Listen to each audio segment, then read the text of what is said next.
Je vous propose un petit exercice pour voir la différence entre rotation, degrés et secondes. Alors, pour débuter, je vous propose un programme qui dit quand le capteur tactile va être enfoncé, on veut faire une rotation. On fera l'exemple après, on essaiera avec des degrés puis des secondes pour observer. Donc, on commence par les rotations. Sur le robot, pour observer les rotations, on va utiliser la petite flèche qui est ajoutée sur la roue. Je vous propose donc d'installer un capteur tactile que vous pouvez garder dans vos mains. L'important, c'est de venir s'assurer de vérifier dans quel port on l'a branché. Alors ici, moi, c'est dans le port 3. Et j'observe ma roue droite et mon moteur droit. Il est branché dans le port D. Dans mon application, j'ai donc inscrit que le capteur tactile est dans le port 3 et que mon moteur que j'observe est dans le port D.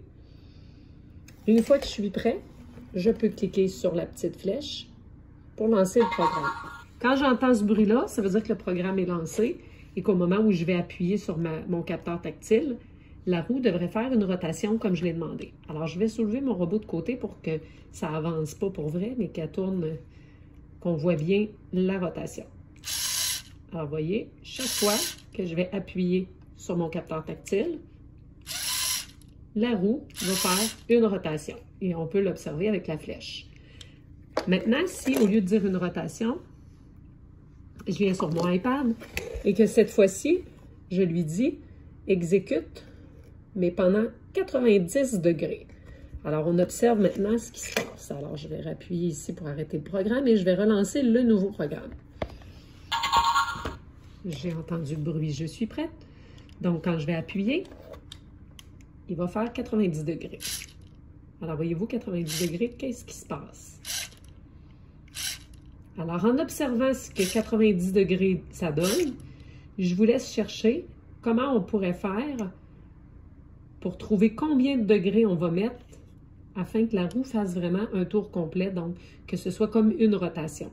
Et vous pourrez ensuite faire l'exercice aussi avec les secondes. Donc, commencez par observer si je mets une seconde, qu'est-ce qui se passe? Et on va essayer de trouver combien de secondes je dois mettre pour obtenir également une rotation.